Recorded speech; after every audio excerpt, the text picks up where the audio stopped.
டிரான்ஸ்ஃபார்மர்ல ஏறாம மரத்து மேல ஏறாம ஒரு நல்ல அறிவு சார்ந்த ஒரு இன்டெலெக்சுவல் பாத்துல நாங்க போய்கிட்டு இருக்கோம். அப்படி நல்லா புரிஞ்சுக்கங்க சித்தார்த்.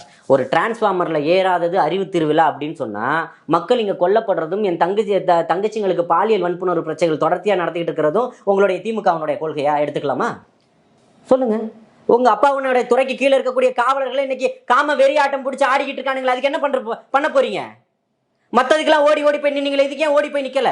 இதை உங்களுடைய கொள்கையை எடுத்துக்கலாமா? ஊழல்ல மலிஞ்சு கிடக்குது, அதை உங்களுடைய இதை எடுத்துக்கலாமா? விவசாயிகள் தொடர்ச்சியா போராட்டத்தில் இருந்தானே, இந்த சாதாரண ஒரு மழைக்கு போராடினாங்களா இல்லையா எல்லா விவசாயிகளும்? இதை உங்களுடைய கொள்கையை எடுத்துக்கலாமா? ஏன்னா கதை விடுறீங்களா அப்பனும் பையனும்?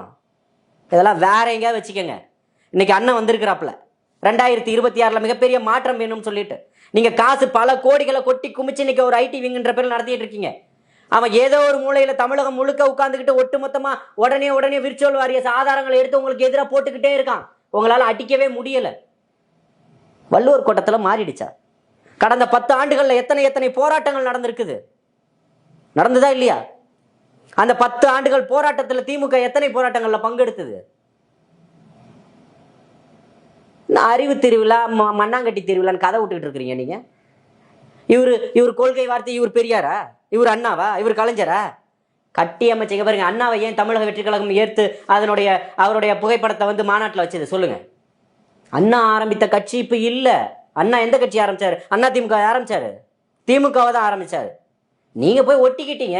இன்னைக்கு மன்னர் ஆட்சியை நடத்திட்டு இருக்கிறீங்க. ஒருத்தர் வராரு, ராஜேந்திர சோழன்றாரு, ராஜராஜ சோழன்றாரு, ராஜேந்திர சோழன் வரைக்கும் கொண்டு போறாரு. யாரு நீங்களா?